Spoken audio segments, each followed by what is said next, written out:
अस्सलाम वालेकुम। मेरा नाम डॉक्टर अवैस अनवर है और फर्स्ट ईयर बायोलॉजी के अंदर आज हमने बात करनी है चैप्टर नंबर 4 की। और चैप्टर नंबर 4 हमने स्टार्ट करना है। चैप्टर नंबर 4 सेल से रिलेटेड है और सेल के स्ट्रक्चर से रिलेटेड है। तो हमने पहला जो टॉपिक पढ़ना है वो सेल का इंट्रोडक्शन है और जो उसकी बेसिस के ऊपर सेल थ्योरी बनी थी उसके बारे में हम थोड़ी सी बात करते हैं। देखिए, जब भी बायोलॉजी के अंदर सेल का नाम आता है, आपने 9th क्लास के अंदर या 8th क्लास के अंदर या उससे पहले कहीं पर भी जब भी सेल का नाम सुना होगा तो आपने सेल की एक वन लाइन की डेफिनेशन जो है वो सुनी होगी कि cell is the basic structural and functional unit of life. ठीक है, तो सारे स्टूडेंट्स को ये बात पता होती है कि cell structural functional unit of life है, लेकिन इसके अलावा उनको इस सेल के बारे में ज़्यादातर बातें नहीं पता होती, तो वो हमने डिस्कस करना है आज। तो कुछ हमारे पास उससे रिलेटेड है, डिस्कवरी से रिलेटेड है कि किस साइंटिस्ट ने क्या डिस्कवर किया है। MCQ वाइज ये थोड़े बहुत इंपॉर्टेंट है, अदरवाइज इनकी कोई खास सिग्निफिकेंस नहीं है। और बाकी फिर हम सेल के ऊपर बात करेंगे। तो सेल चूंकि माइक्रोस्कोपिक स्ट्रक्चर है, ठीक है, नेकेड आई से हमें नज़र नहीं आता, बहुत छोटा होता है। तो सेल की डिस्कवरी तब पॉसिबल हुई जब लेंसेज का इस्तेमाल किया गया बायोलॉजी के अंदर और उन लेंसेज से मिलाकर माइक्रोस्कोप बनाया गया। तो जब भी माइक्रोस्कोप का नाम आता है, आप एक साइंटिस्ट का नाम जो है वो सुनते हैं, वो है गैलीलियो। ये बेसिकली एक एस्ट्रोनॉमर था। इसने जो है ये माइक्रोस्कोप को प्रॉपर्ली डिज़ाइन किया था, लेकिन माइक्रोस्कोप इन्वेंट जो किया था वो इससे पहले डेविड जेनसन ने किया था 1590 के अंदर। तो गैलीलियो ने चूंकि प्रॉपर्ली डिज़ाइन किया तो उसका नाम आप जो है वो यूजुअली सुनते हैं। डेविड जेनसन का नाम शायद आपने पहले कभी ना सुना हो। तो जब माइक्रोस्कोप इन्वेंट हो गया, प्रॉपर्ली डिज़ाइन हो गया, तो उसके बाद साइंटिस्ट ने उसे इस्तेमाल करना शुरू किया।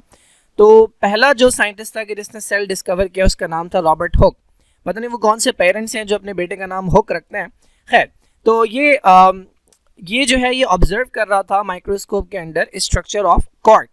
कॉर्क बेसिकली प्लांट की आउटर कवरिंग को कहते हैं, स्टेम की आउटर कवरिंग को कहते हैं कॉर्क। तो ये ओट के प्लांट का कॉर्क जो है ये उसे ऑब्जर्व कर रहा था। तो इसने देखा कि उसके अंदर एक छोटा सा स्ट्रक्चर उसे नजर आया जो बार बार रिपीट हो रहा था। तो इसको इसने नाम दे दिया किसका? इसको इसने नाम दे दिया सेल का। तो जो टर्म है सेल वो पहली बार यूज ही रॉबर्ट हुक ने की थी जब उसने स्ट्रक्चर ऑफ कॉर्क को स्टडी किया था। मैं दिखाता हूँ स्ट्रक्चर ऑफ कॉर्क किस तरह का होता है। ओके, तो ये हमारे पास स्ट्रक्चर है, माइक्रोस्कोपिक स्ट्रक्चर है कॉर्क के पीस का। तो इसके अंदर ये जो आपको छोटे छोटे यूनिट नज़र आ रहे हैं, इसको बेसिकली उसने नाम दिया, ये हॉलो सा नज़र आ रहा था इसे, तो इसने उसे नाम दे दिया सेल का। सेल का जो एक्चुअल मतलब होता है वो यही होता है, हॉलो स्पेस। ठीक है, अच्छा, अब इसके बाद कुछ वक्त के बाद जो है ये काम इसने किया था 1665 में। उसके बाद जो है एक और हमारे पास बंदा था जिसका नाम था रॉबर्ट ब्राउन। तो ये पेरेंट्स इसके रेसिस्ट थे, उन्होंने इसका ब्राउन नाम दे दिया, स्किन कलर की बेस पे दिया होगा शायद। खैर, तो रॉबर्ट ब्राउन जो था इसने डिस्कवर किया कि उसके अंदर सेल के अंदर कोई एक गोल सी बॉडी है जिसे इसे नाम दिया न्यूक्लियस का। और ये ऑब्जर्व कर रहा था सेल्स ऑफ ऑर्किड्स। ठीक है, ऑर्किड्स एक तरह के प्लांट होते हैं। तो इसके बाद फिर हमारे पास दो लोग और हैं। एक ने जो है वो डिस्कवर किया कि जितने भी प्लांट्स हैं उनके अंदर हमारे पास सेल मौजूद होते हैं, यानी उनकी बॉडी सेल से बनी होती है। और एक ने ये डिस्कवर किया कि जो एनिमल्स हैं उनकी बॉडी सेल से बनी होती है। ये जो श्लीडन है और शॉन है, शॉन ने जो है एक और बात ऑब्जर्व की कि न्यूक्लियस जो है उसके अराउंड एक अदद फ्लूइड होता है जिसे आज जो है हम साइटोप्लाज्म के नाम से जानते हैं।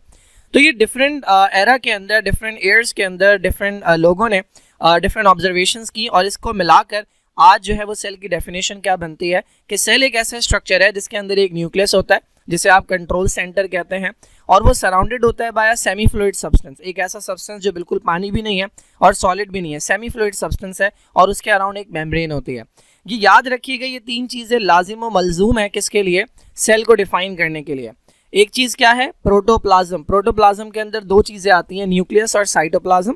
और तीसरी चीज़ क्या है हमारे पास? Cell membrane. तो ये आउटर बाउंड्री है सेल मेम्ब्रेन, इसका काम है हर चीज़ को उसके औकात में रखना, अंदर रखना। उसके बाद आता है एक अदद सेंट्रल बॉडी जिसे आप न्यूक्लियस का नाम देते हैं, और इन दोनों के दरमियान में मौजूद होता है साइटोप्लाज्म जिसके अंदर वो सारी मशीनरी होती है जिसके थ्रू काम लिया जाता है। किसी भी स्ट्रक्चर को अगर आप लेबल करना चाहते हैं कि ये सेल है तो लाजिम है कि उसके अंदर ये तीनों चीज़ें हों। अब मैं आपको बताता हूँ, आपकी बॉडी के अंदर कुछ स्ट्रक्चर ऐसे हैं जिन्हें हम सेल कहते तो हैं बट एक्चुअली वो सेल नहीं है क्योंकि उनमें कुछ ना कुछ मिसिंग है। आपने सुना होगा ब्लड के अंदर तीन तरह के सेल्स होते हैं, एक को हम कहते हैं RBCs, एक को हम कहते हैं WBCs, और एक को हम कहते हैं प्लेटलेट्स। हम कहते हैं भाई ये तीनों तरह के सेल्स हैं, जबकि इनमें से ये और ये सेल की कैटेगरी में नहीं आते। क्यों? बिकॉज रेड ब्लड सेल के अंदर सेल मेम्ब्रेन होती है लेकिन इसके अंदर कोई न्यूक्लियस मौजूद नहीं होता। सिमिलरली प्लेटलेट्स जो हैं इसके अंदर सेल मेम्ब्रेन मौजूद होती है, ठीक है, साइटोप्लाज्म का कुछ हिस्सा मौजूद होता है, बट इसके अंदर भी कोई न्यूक्लियस मौजूद नहीं होता। तो technically according to the definition ये सेल की कैटेगरी के अंदर नहीं आते। ओके, ये जो पॉइंट्स थे, इन पॉइंट्स की बेसिस के ऊपर एक अदर थ्योरी बनी। थ्योरी पे जाने से पहले कुछ हम ये बॉक्स के अंदर नंबर्स देख लेते हैं। चूंकि सेल एक बहुत छोटा सा स्ट्रक्चर है, तो हमें पता है हमारी बॉडी बहुत सारे सेल से मिलकर बनी है, तो वो लोग के जिन्हें नंबर जो हैं वो बहुत पसंद होते हैं। तो रॉबर्ट हुक जो था उसने ऑब्जर्व किए थे 1 बिलियन सेल्स इन 1 क्यूबिक इंच, यानी 1 इंच क्यूब के अंदर वॉल्यूम होता है ये, 1 इंच क्यूब के अंदर जो है उसने यानी ये बहुत छोटा सा एरिया है जिसके अंदर उसने 1 बिलियन सेल जो है वो काउंट किए थे या कैलकुलेट किए थे। कैसे कैलकुलेट किए थे अल्लाह जाने, 1 बिलियन कैसे। सिमिलरली न्यू बॉर्न बेबी जो होता है उसकी बॉडी के अंदर 2 ट्रिलियन सेल्स होते हैं, बहुत सारे सेल्स हैं। एक एडल्ट के अंदर आप में और मुझ में 60 ट्रिलियन सेल्स होते हैं। जब आप ब्लड डोनेट करते हैं तो आप इतने सेल्स 5.4 बिलियन सेल्स जो है वो उस ब्लड के अंदर दे देते हैं।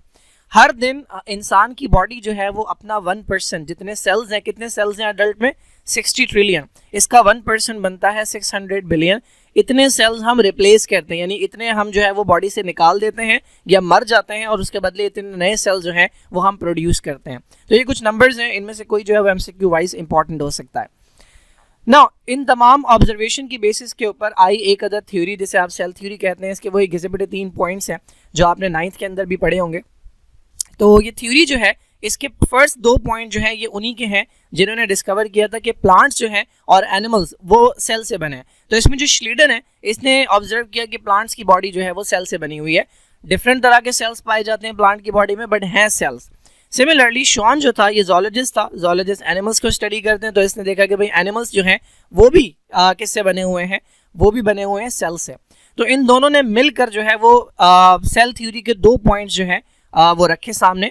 पहला पॉइंट ये रखा कि भाई ऑल ऑर्गेनिज्म, क्योंकि मेनली ऑर्गेनिज्म को डिवाइड किया जाता था या तो प्लांट्स में या एनिमल्स में, तो all organisms were composed of 1 और मोर सेल, ठीक है। तो ये पहला पॉइंट है।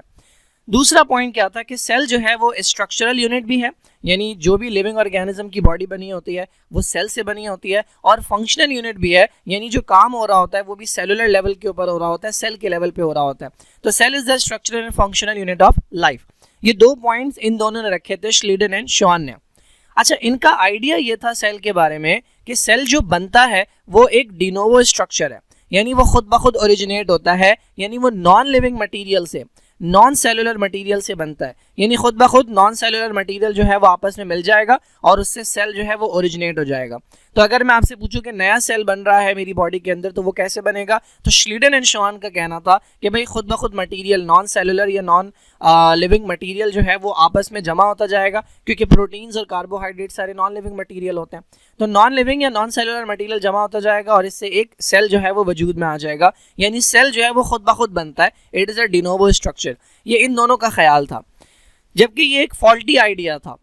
अच्छा, अब तीसरा बंदा जो आया जिसका नाम था रुडोल्फ वर्शू, ये जो है इसने एक अदद पॉइंट दिया जो कि आपकी सेल थ्योरी का तीसरा पॉइंट है, और ये बहुत ज़्यादा कन्विंसिंग पॉइंट है।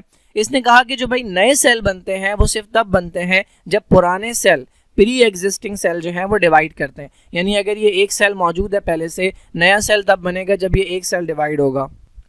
यानी इसने वो आइडिया जो कि सेल डिनोवो स्ट्रक्चर है उस आइडिया को इसने रिजेक्ट कर दिया। तो ये तीसरा पॉइंट है और ये बहुत इंपॉर्टेंट पॉइंट है जो कि ओरिजिन ऑफ सेल के बारे में बताता है कि सेल, नए सेल कैसे बनता है। अच्छा, अगर इस पॉइंट को हम मान लें कि नया सेल सिर्फ तब बनता है जब पुराना सेल डिवाइड करता है, तो जो साइंटिस्ट एवोल्यूशन के ऊपर बिलीव रखते हैं कि इनिशियली जो पहला सेल था वो खुद ब खुद ओरिजिनेट हो गया, कहीं से न्यूक्लियस, कहीं से DNA आ गया, कहीं से साइटोप्लाज्म बन गया, तो ये आइडिया जो है ये फॉल्टी हो जाता है और इस तरीके से एवोल्यूशन का आइडिया जो है वो रिजेक्ट किया जा सकता है अगर आप सेल थ्योरी के ऊपर बिलीव करते हैं तो।